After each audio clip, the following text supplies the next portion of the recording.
Put my phone on Do Not Disturb. What a good idea. Great. Good evening, everyone.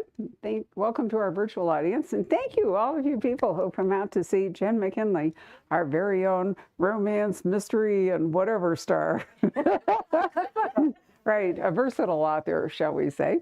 And she has a book appropriate for Halloween called The Plot and the Pendulum. Okay, how many of you know what this is a play on? Thank you. Mm-hmm. There's got to be somewhere here. And so tell me why it's a Jeopardy clue. I have no idea. This was one of those surprise, and I only found out because they don't tell you. So What, on Jeopardy or yeah, your publisher? There's like nobody knew. My publisher didn't know. Publicist, nobody. So it was a reader who watched Jeopardy, and then they posted on Facebook or whatever. I have a reader group called McKinley's Mavens, and it was one of the. They're all like, yeah. One of the readers was just like, oh, there was a clue, and I knew it, and he didn't, and it was $1,000 one. And I'm like, so how was it phrased? Do you know? Because Jeopardy's weird the way they do it. It's not an obvious question. The category was punny titles. Okay. So that makes sense. And then it was a skeleton, a secret room. Not like I watched it so many times I memorized it, but anyway. A not Edgar. Yes. And then she said the blank and the pendulum, and you get the tut tut and the sky, and they all just sat there. Like that's or whatever. I don't know exactly. Not a literate population apparently that watches Jeopardy. Yeah. Right. Have you actually read The Pit and the Pendulum? Oh God, yeah. I remember. I was a Poe in high school. We did. Right. I read all the. When you went through that creepy phase that everybody goes through as a teenager. I thought it was really scary. We are in what we're now calling the scary season, or the spooky season, I guess is even better. Do you know what's really come on strong, as I wrote to you today in the e-news? Witches. I'm telling you, there are witchy books all over the place, whether it's little kids, huge amount of teenage ones, but it's like a thing. It's a new subcategory. It really is. Mysteries have witch subplots. Yep. And, yeah. So there's a lot of fantasy that has come into mystery. I think, the Gothic has been a huge thing over the last couple of years, but now it's becoming even more with fantasy and some supernatural elements. Right, so the question in The Plot and the Pendulum is the missing person or is the skeleton found?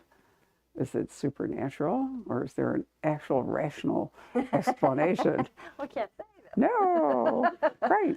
So one thing I did want to point out before we go into the book is how many of you are familiar with what Jenn does at the end of her books?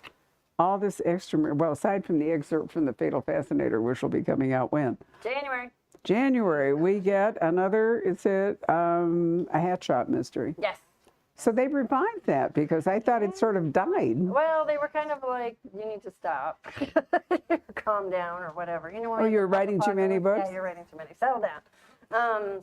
But then a couple of years went by and I was just kind of like, I have one more. And they were like, fine. And then a couple of years went by. I have another one. Actually, it's back right in style, with the royal family and the hats. Any, watch any of that? I mean, it's unbelievable the hats they wear. Well, we had a big discussion about the Queen's funeral. Right. And all the black hats, and it's like, do you just have one on reserve, or you at Harrods buying one off the rack, or how did they manage that many black hats? This is the first royal funeral since her father died. No, since Winston Churchill. You wouldn't necessarily have a hat ready, but I think some of them probably are inherited. They were spectacular. They really were. It's an art form. But every time you look at Kate Middleton, it's an unbelievable hat. And I keep wondering, how does she keep it on? Is it stapled to her head? Seriously. She has all that hair, though. She does have a lot of hair. Yeah, you'd have to. Yeah, I would be doomed. I don't have enough hair. Well, all right. So anyway, before no, wait, is it before or after A Fatal Fascinator? No, it's before. Isn't that a clever marketing thing that they put the first chapter of a forthcoming book in, so you will be alive? All right, so what we have in the back here, we have a crafternoon guide. Yay. Then we have a reader's guide for P.G. Wodehouse, The Code of the Woosters, which is one of my favorite books, and I'm so glad you did that because I looked to see that we actually don't have one. So I ordered it today. P.G. Wodehouse, who you might think is Wodehouse, but it's actually Wodehouse, was a British humorist, and he wrote about Jeeves, the imperturbable gentleman's gentleman. And Bertie Wooster was basically an ass, but, employed him. And basically Jeeves, the manservant, was the guy that did everything, and Bertie just kind of drifted along. But they're actually very funny. And who are Stiffy and Stinker? What do their nicknames reveal about them? You notice that the British upper classes have just terrible nicknames for each other. Stiffy and does Stinker. that really well is Respawn. She does. I love her books because the nicknames for the upper crust, it's True. like Fig and Happy and Fig is particularly good, I think. Yeah, absolutely. Then there is a DYO Autumn Leaf Garland, in case you'd like to go. Well, I mean, we have so many leaves here, right? It's sort of not necessarily useful for Phoenix, but maybe in Vermont. That would be good. And then there are recipes for an autumnal book club, in case you do that, including figs. Speaking of figs, figs in a blanket. I like figs. Yeah. So you get all these bonuses along with the story, which I think is really fun. Right. So crafternoon, is that original to you?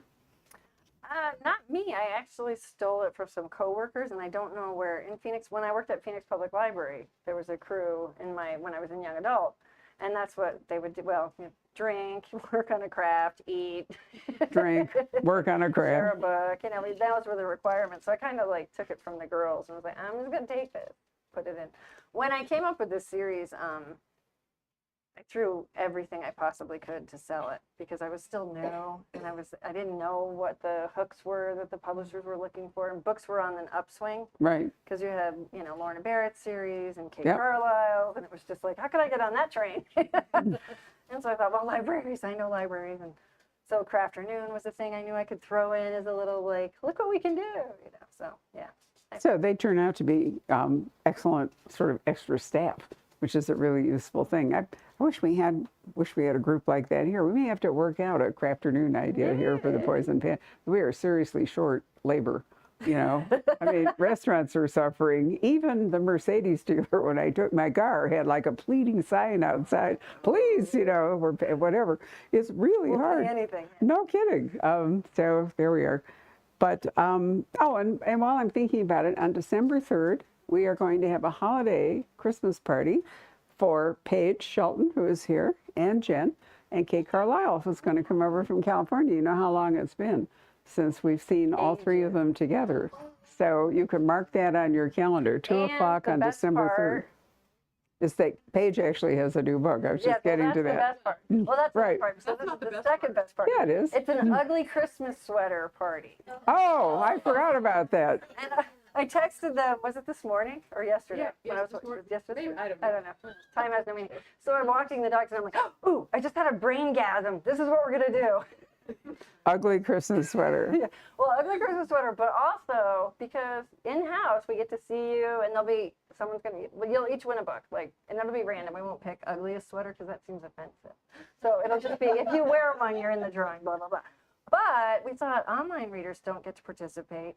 But if they post a picture of themselves in an ugly Christmas sweater, we would pick them for books too. So it's like a full virtual and live. I hope that will work. Diana and I once did a late night lingerie reading, and I thought we'd be mobbed, and the only two people in lingerie were Diana and me. Everyone else was wearing sweatshirts. It's so discouraging.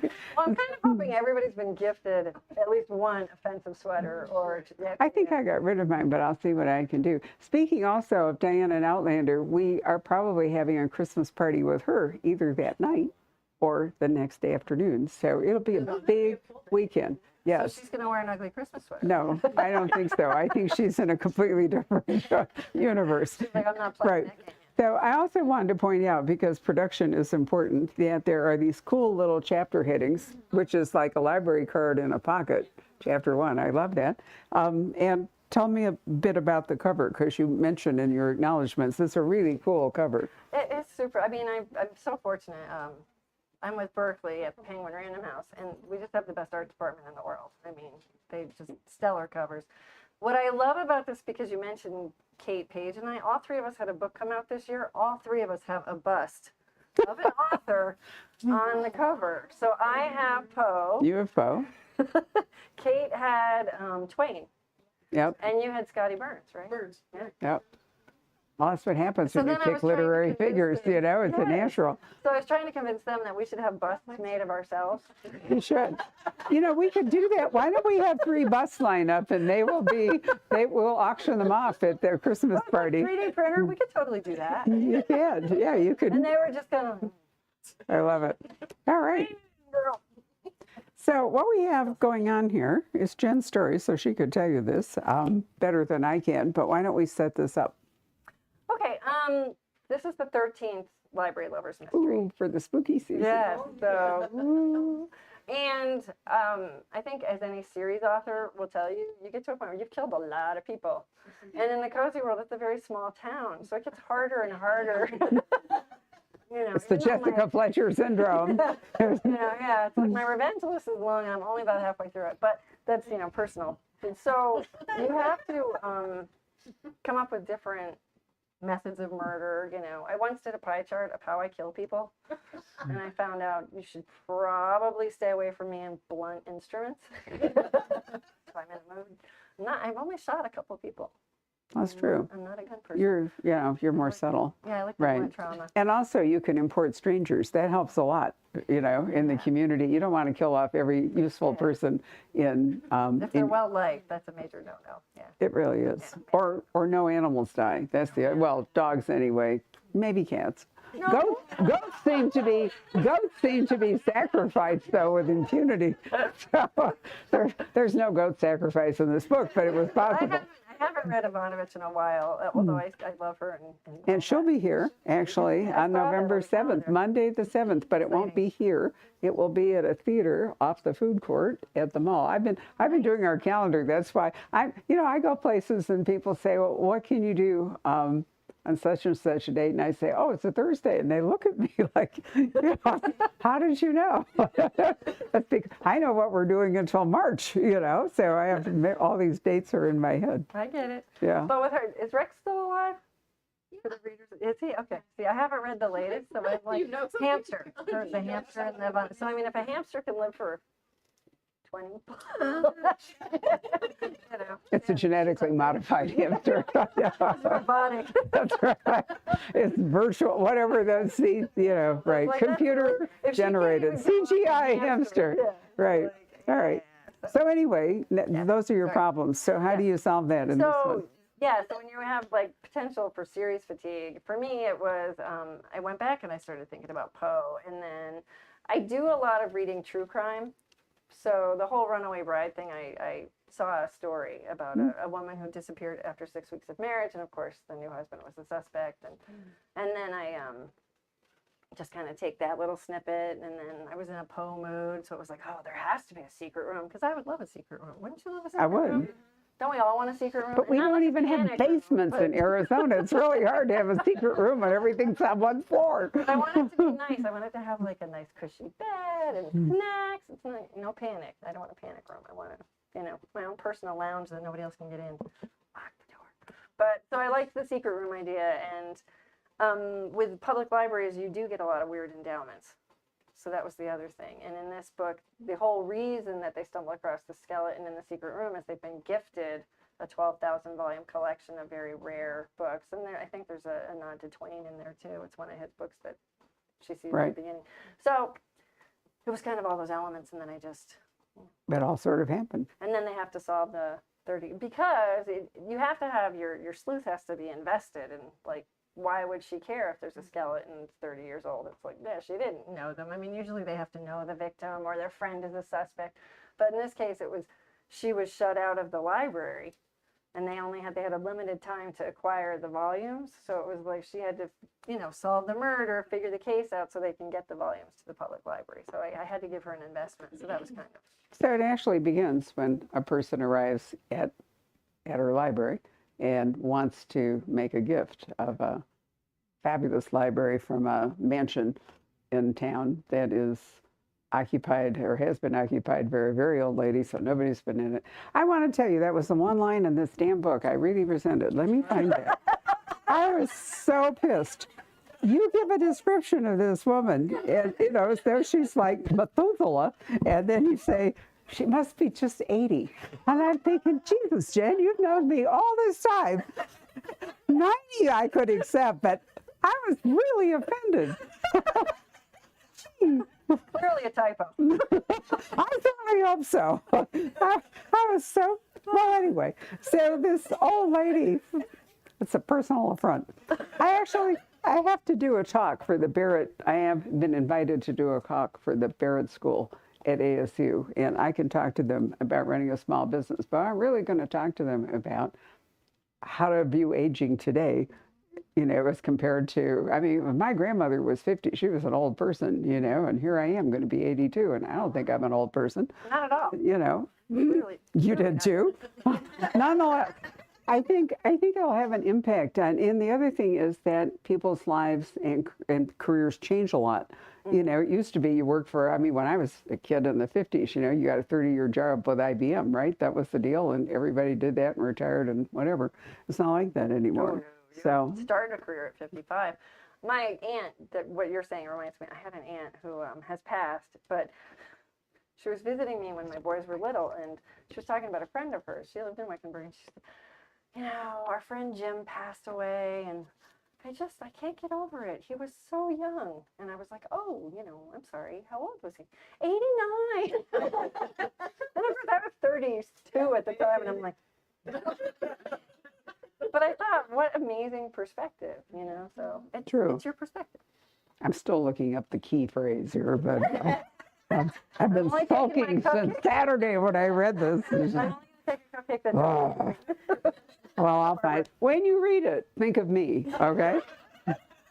Anyway. That was a typo.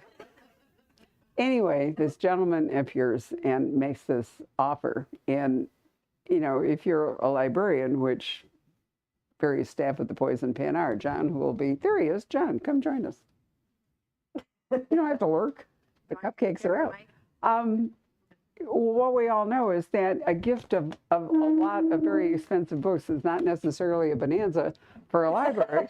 I mean, seriously, because you have to have space for it. You have to have Catalog them. Yep. You have to. You have to have the money to conserve them, you know. And there have been all kinds of really tricky questions raised. For example, people who gave really beautiful paintings to the New York Public Library or other institutions, now they're underfunded and they want to sell them. And can they do that? You know, if it was a gift from somebody, is that, you know, is that even possible? And that, I mean, there are so many questions. Well, and you have to insure things, and you know. Yeah. It's all of So it's not an easy thing to say, sure, we're going to take this whole library and, you know, and then what do we do? So before they accept it, they have to go inspect it, which is how come they go to the house. And then he offers, which I thought was really interesting, he offers to give from of course, his mother's right there. Remember the old lady who's incapacitated is right there. And he offers to take out the cabinetry and, you know, donate that to the library too. But that's all well and good if you have a place to install it.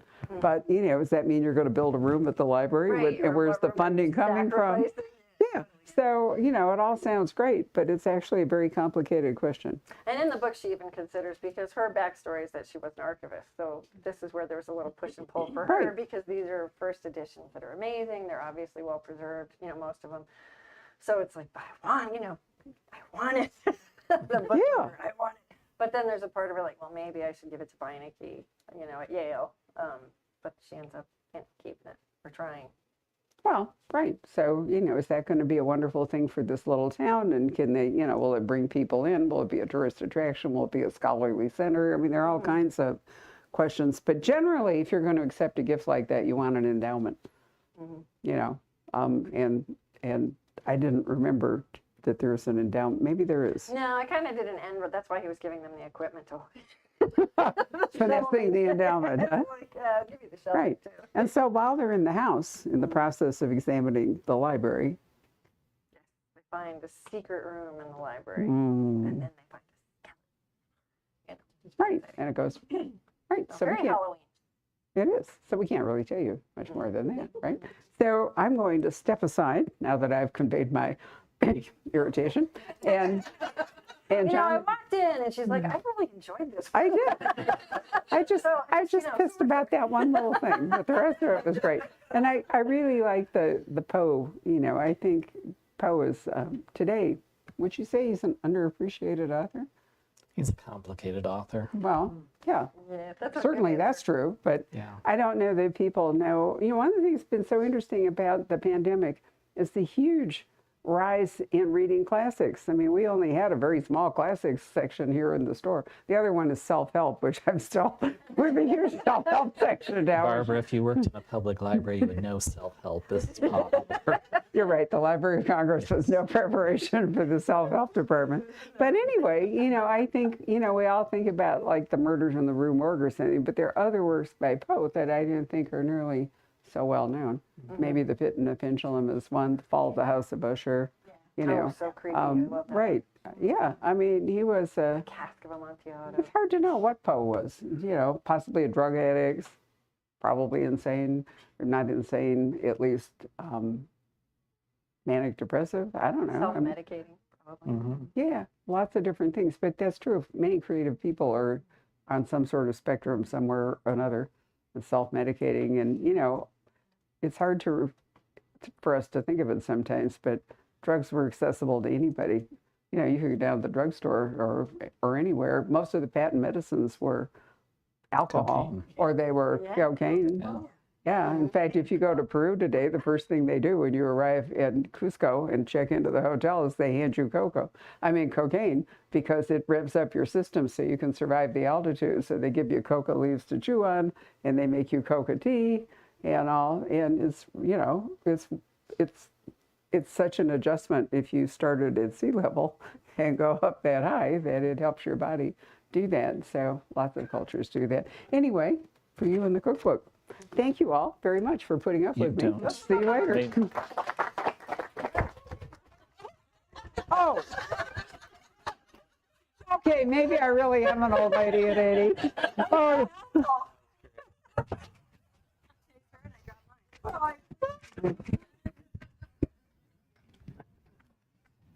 You're never going to live that down, are No, you? I'm not. Okay.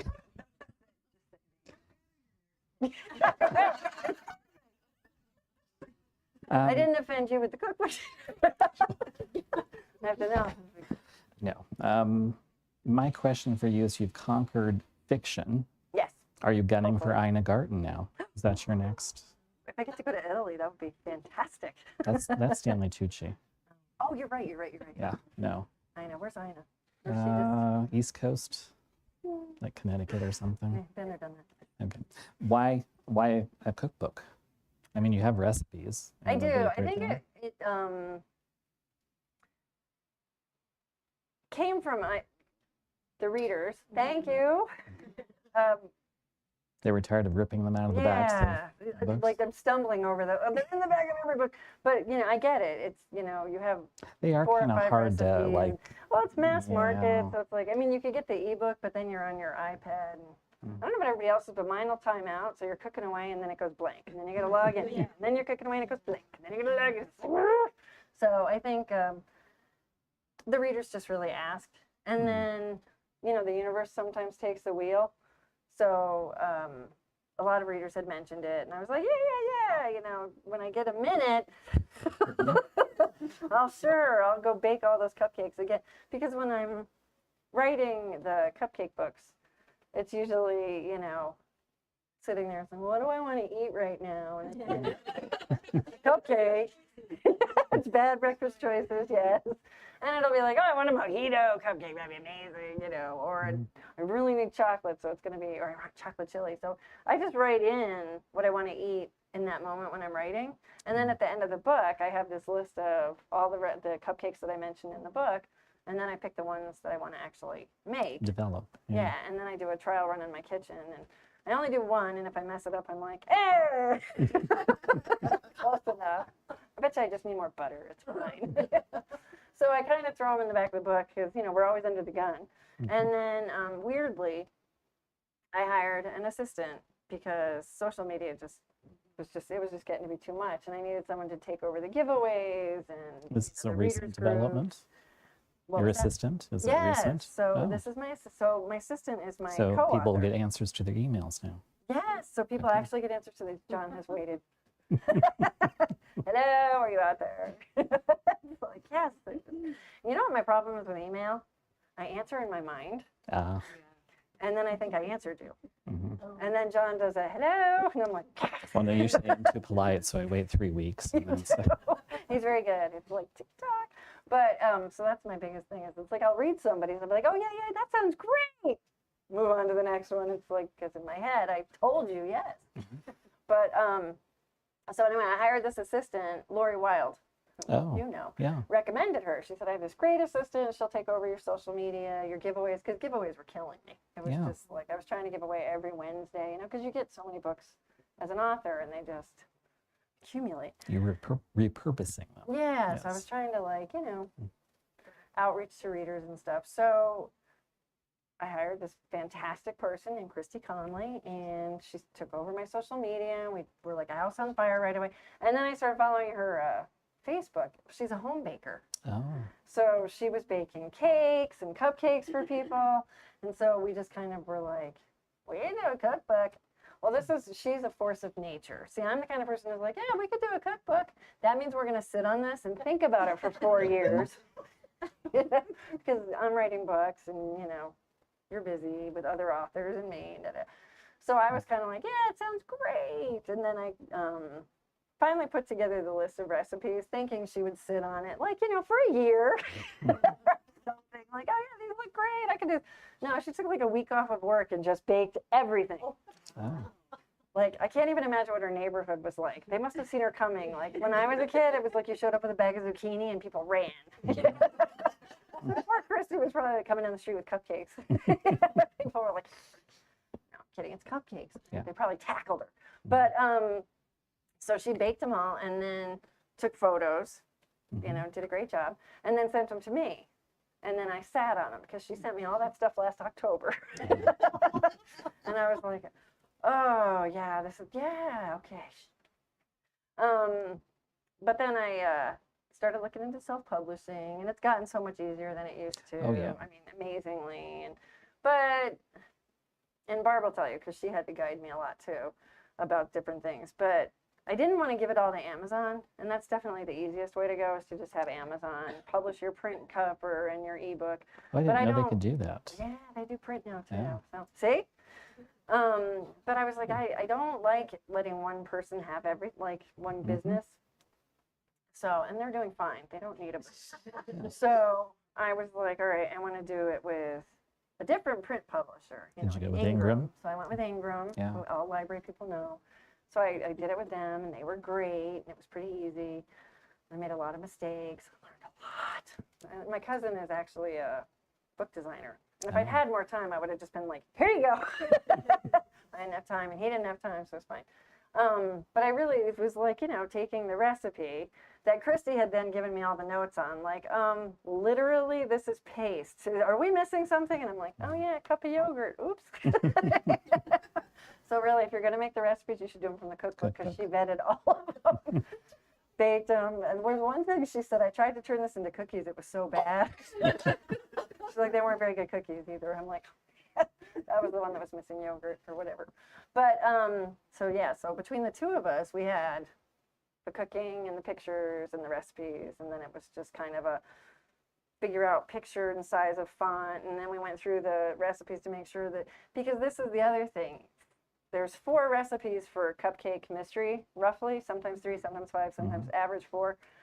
I had a different copy editor for a lot of them. So one copy editor would be like, you had to spell everything out. And another copy editor would be like, nah, OZ for ounces is fine. And then one would be like, you need to start with the temperature of the oven. And the other would be like, no, why don't you put that after you have it? And I'm like, so it's like we had to kind of take all these different ways of doing Make recipes. them uniform. Yeah, so.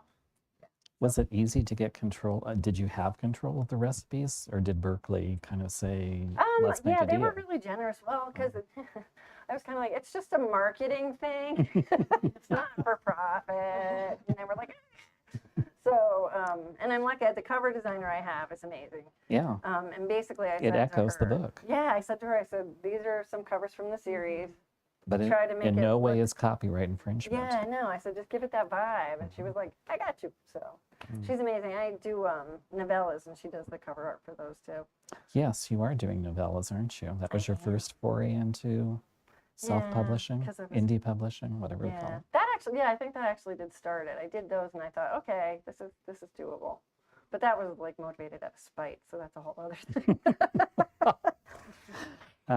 And for those of us that don't do digital, can we expect those novellas? Yes. Really? When? Yes, they're going to come out in print because now I know how to do that. They're in one volume, and it's called Booked is the title, and it's the 3 novellas, Royal Valentine, The Attraction, Distraction, and It Happened One Christmas Eve, which comes out in December.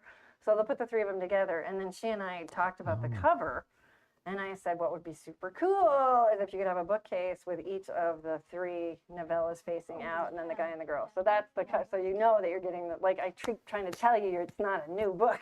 You're just getting novellas together. So you're saying like December or January? Or? December will be It Happened One Christmas Eve, and then the collection will come out in January. Wow. It was going to come out in March, but things changed, and I don't know if I can talk about it yet, but some stuff changed, so I had to. Oh. Yeah. Okay. Stuff, moving parts. Mm-hmm. You do have a lot of moving parts. How do you keep up with all of it? Cry a lot. So I ignore email. Well, and does your new assistant keep track of the series? Because that, I mean, if you have 3 ongoing series, you lose characters, you Yeah, she's forget very what good. neighborhood they live in. Oh, yeah. Or... Well, and the readers are fantastic for that. They're really good. Like, I remember one time I was writing one of the cupcake mysteries, and I couldn't, there's 7 brothers, the Delora brothers, and suddenly I couldn't remember 2 of their names.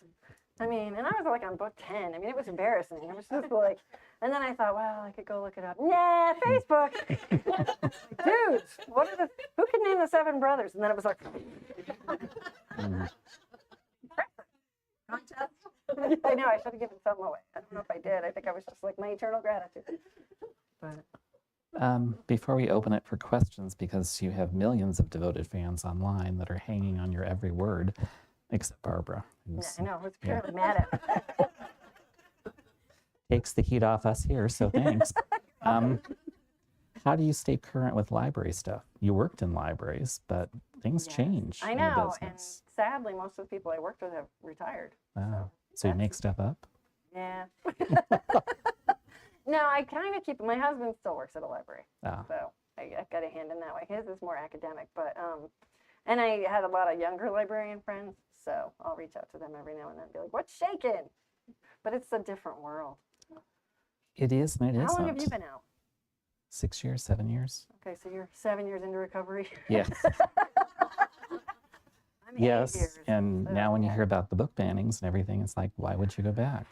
I know, and it's really difficult because that's one of those things, like I could really, there could be a book about that, because I can't believe they're I'm banning thinking you books. should, yeah. You think I should? Yeah. Okay.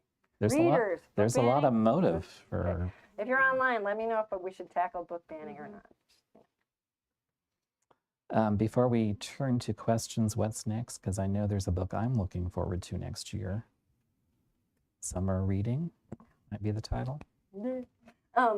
Yes, so next year, or this year, or right now. Okay, right now. This comes out tomorrow. Mm-hmm. We're very excited. January is your fascinator. Yes, so I have the novella for Christmas. It happened on Christmas Eve. Super cute cover art. January is Fatal Fascinator. And I'm kind of in a panic, and I was gonna look, but then I thought, when you've already written the book and it's like you can't change it, like we've done the galley page first. I don't know if I mentioned the Queen in there or not. So if she's still alive in the book, forgives. It was written like a year ago. So I don't know. I don't know if she comes up or not. I don't think so. But anyway, so that's one of those you're like, Fatal Fascinator, it's fun. It's a wedding in a castle. In a hat shop, people go, and the groom is murdered. And there is a ghost, because it's a castle in England, so it has to have it's like a prerequisite. May is your cupcake? Next cupcake? No, book? next year's weird. So January is Fatal Fascinator, and then February is the collection of novellas in print. Valentine's Day, how nice. Yeah, worked out perfect.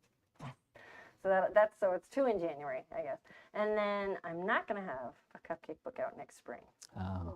Because we decided to write a Christmas cupcake mystery.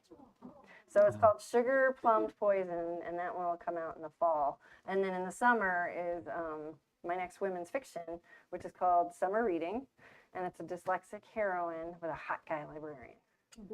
And my librarian friend said, librarians aren't hot. And I'm like, oh, this one is. Mhm. So she gave me the nudge. So yeah.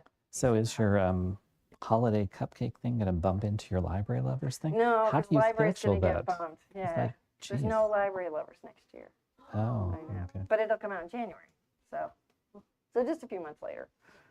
And I don't know if I have a title. I think I'm supposed to write it by January. We'll worry about that tomorrow. But Anything else you want to share before we ask your readers? can't think of anything. Okay. No. Questions for Jen? Anybody? Hey. Are you writing 3 books at one time then, or are you focusing on one?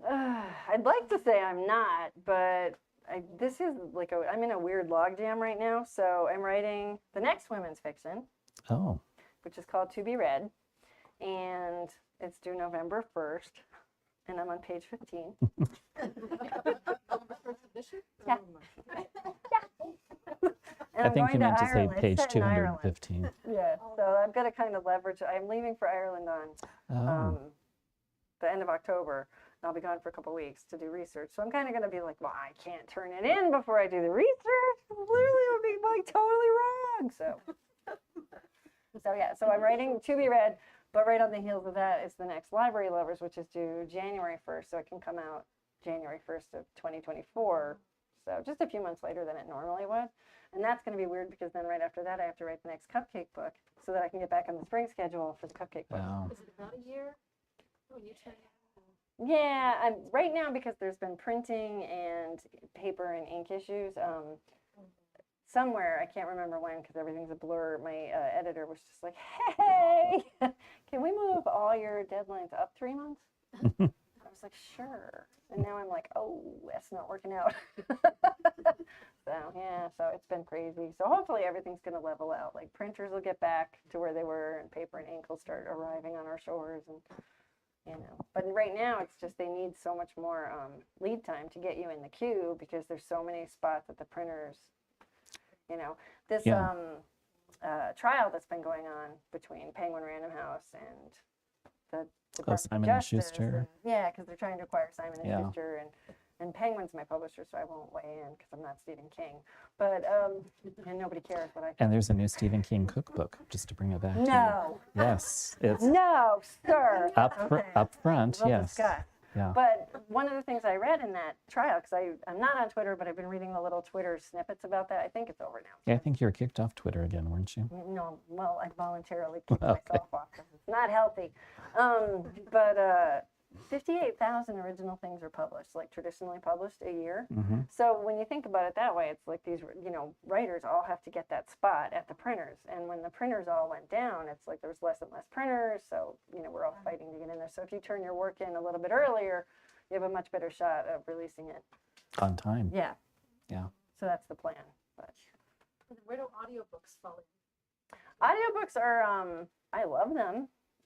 Listen to them when I walk my dog. But they're a separate publisher and they're separate rights. So usually your publisher sells the audio rights to like Dreamscape or Audible or whatnot. And then they try to release them at the same time. But it depends on the acting, like can they get the talent in and get the audio Do you have down? input into the talent? I do. I've had a lot of fun with that. At first, this is terrible, but they used to send me the audio and I'm like, nobody listens to audiobooks. Who cares? Because I'm so stupid. Yeah. It's all a learning curve, isn't it? So then I started getting into audiobooks. So then when they would set me clips of actors, I would be like, oh, I like that one. Oh, that one, and then you have to choose and then you have to give them your feedback. Now you were listening to them and not just looking at them. Yes. Is that true? Okay. But it is interesting, audio. Does anybody listen to audio? Yeah. Oh, YouTube. I know YouTube. These two road trips, just a little FYI, I listened to the entire, I think, just about Library Lovers. We're pretty close. We only made it to 11. Oh, Oh, wow. but they went around the country in an RV, and that's what they listened 5 to. months. So they're like, yeah, just amazing. Anyway. Oh, Yeah. Stephen King's Cookbook. That's what I wanted to hear about. Oh, yeah. Up front by the checkout desk, the same person who did the Outlander cookbook Really? did, I guess she knows Stephen King, yeah. Oh, wow. So is it his recipes or recipes tied to his books? Or This is the extent of my knowledge. It's Okay. up front by the desk.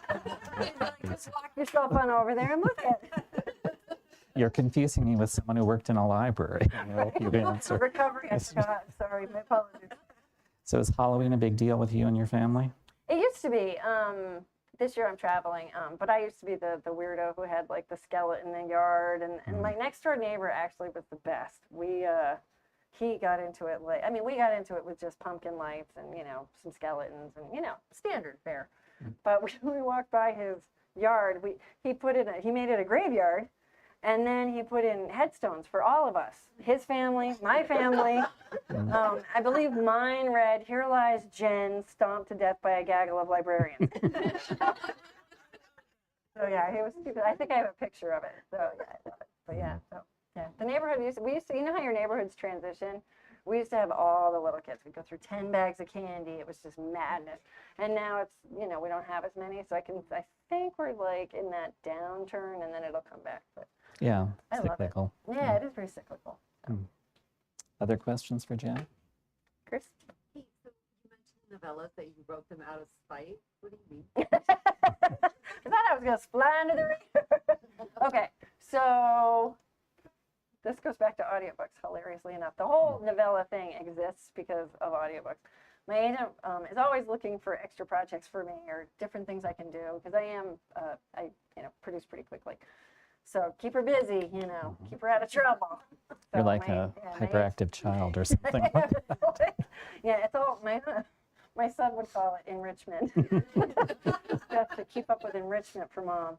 So my agent's on that wave. She got it. So she had contacted me and said, "Hey, Audible is buying original work. So things that sell are, Valentine's Day and summer books and Christmas. Just short, 15 to 30,000 words or whatever. You want to try it?" And I was like, "Yes, enrichment." So I wrote up, like one-page ideas of what I wanted for each novella, and I think a couple sample chapters, and I sent them in, and then she sent them to Audible, and Audible was, very kind, and they said, "Yeah, her numbers aren't great in audiobooks. Like, we'd really like to see higher numbers in someone who's coming in with original work." Oh, really?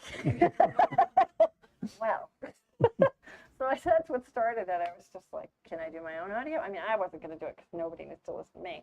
But I thought, there's so many self-publishing things, and a lot of them have an audio arm. So you could hire an actor and they could read them. So, well, here's me. I wrote the novellas, started putting them up, got the good cover artist also, from Lori Wild, who recommended her. Yeah, Lori recommended her to make sure I have the right. And then I got tired. I ran out of spite. I had just enough spite to write the novellas and get them up, and I hired an editor. That was from Jennifer Ashley. She recommended the copy editor, who's amazing, Tracy Hall, also a writer. And anyway, so it was fun, and then it was just kind of like, eh. So then my agent was like, "I see you have some novellas coming out." Because they were novellas. I didn't have to tell anybody I was doing it. It was just my own personal enrichment thing now. And I said, "Oh, yeah, those things that you had mentioned. Yeah, I did that." And she was just like, "Great. Were you going to do anything with the audio?" And I was like, "Well, I was, but I ran out of spite." So she was like, "Well, I haven't, so I will sell those for you." So she took it on, and then it went to auction, and then which was amazing. And then Dreamscape, who they do the cupcake books also, so I knew them. They were like, "Yeah, we'll make those," and I was like, "Well, I'll let you." And that was that. So spite worked out. Thank you. So yeah, to the writers out there, write with spite. You'll be fine. Motivators. Any last minute questions? You're going to Ireland, but if you were here, what do you get out for trick or treat? Oh my God, I'm like, yeah, we have like this, the stock pot. Fill that up. It's mostly chocolate because it's finally cool enough here that it doesn't melt, and that's so that I can eat it also. It's like 1 for you and 2 for me. So you still act like it was before when you still had lots of kids in New York. I know, it was funny because I was in the store and I was like, I had my hands on the bags of candy, and then I was like, "Oh, you're not going to be here." Nice, put it in the freezer. Yeah, oh, that's a good call. Yeah. Do you still live in South? I do. I'm a Southie. Southie. Are you going to do it in the crossover book? And you had the Americans go over to England? Probably Probably not with mine, but, and this may come up at our ugly Christmas sweater party, December 3rd, don't miss it, for Paige. But I did ask Kate Carlisle if Brooklyn and Derek could be in the next library mystery. And Kate has given her blessing, so hopefully she'll, I mean, it'll just be a walk-on bit. Unless I murder them, wouldn't that be great? Kate is at home like this now. But I'm kidding. I would never. I love Brooklyn and Derek. But so that's, I'm kind of, like, I haven't really locked it in, and we're having plot group actually, and we're gonna figure it out, right, Paige? No, yeah. Paige, No fun so, ever. but yeah, so I don't know if I'll cross over my stuff, because honestly, Death in the Stacks is the book where the cupcake people, the library people, and the hat shop people all converge in one book. Oh my God, that was so hard, because you had to have the feeling of each book and the group, because I write ensemble casts. That was a lot of people to be carting all over the planet. It's like, yeah, 15 people from England are suddenly in this tiny town in Connecticut. It makes perfect sense. But, yeah, so I don't know if I'll do it, but I might, you know, steal my friend's characters, make them come through.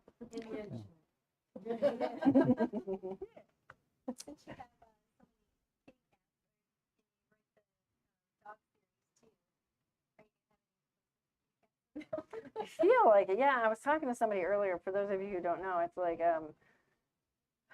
we've had a lot of feral cats in the neighborhood, and I have wonderful neighbors, one of which managed to trap, neuter, and release 12 of them. So we're turning the tide. But we have this one fertile myrtle and this one randy boy, and they made 2 litters this summer. Jeez. I know, and so cute. And the first one, because I'm a smush, we ended up keeping, and my husband's worse than me. So yeah. Anyway, so we have 3 more cats on top of the 3 we already had, but 1 passed. 2 of them are really old, so whatever. But Fertile Myrtle just had another litter, and I just got them, but I have a foster mom already on deck to take them. But yeah, they're stinking cute. King George was, we found King George when he was days old, so it's all his fault probably, because he started it. Because before that, we just had 2 girls from the pound that our sons had adopted. But so George doesn't really understand other cats. And one of the kittens, they're 6 months now, so they're about, you know, 1 6-pound, the boys are 9 pounds, so I don't know how, but anyway. But one of them is very aggressively affectionate, we call him Tig, and he just follows George around and George is just like, oh my God. And Tig will rub up against him, and he'll just be, why would you do that? Like, you can just see the complete confusion. Like, George thinks he's a dog because our dogs really loved him, but our cats didn't. So he's just completely like, he doesn't. So I'm kind of hoping George will learn to be a cat, maybe a little. So I don't know. But yeah. So if anybody wants a kitten, just saying. Everybody runs. Like the cupcakes in the zucchini. No, but they're very sweet. They sound sweet. But I don't know if I can put them in a book. There's a lot. It's a lot. I think it's probably time for us to wrap up. I want to thank Jenn McKinlay, whose new book is The Plot in the Pendulum. And I thank those listening in virtually, those of you here. Before we end, Jen's mentioned her upcoming books. Paige has upcoming books. I would add that if you're interested in their new releases, reserve them now, because this whole publishing cycle thing, if you wait till the day they come out, you may not get a copy. So early is better when it comes to things like that. Yes. Which feels weird because it's not even, like, I'm one of those don't put up the Christmas stuff before Halloween, you know, like you walk into the store and Halloween and Christmas are at war, you know, I'm like, but for books for Christmas, order them now. Order them now. Because it's, yeah. Thank you, and we'll have Jenn up here to sign her books. If you, as you stand up, fold your chairs up, we'll put them away for you. More copies of her books are up front. And grab cupcakes.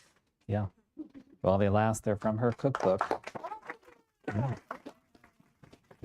One of the recipes that worked.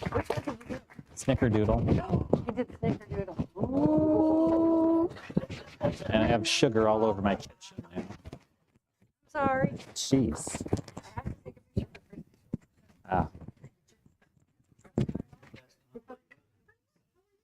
You look so young. Heart, heart.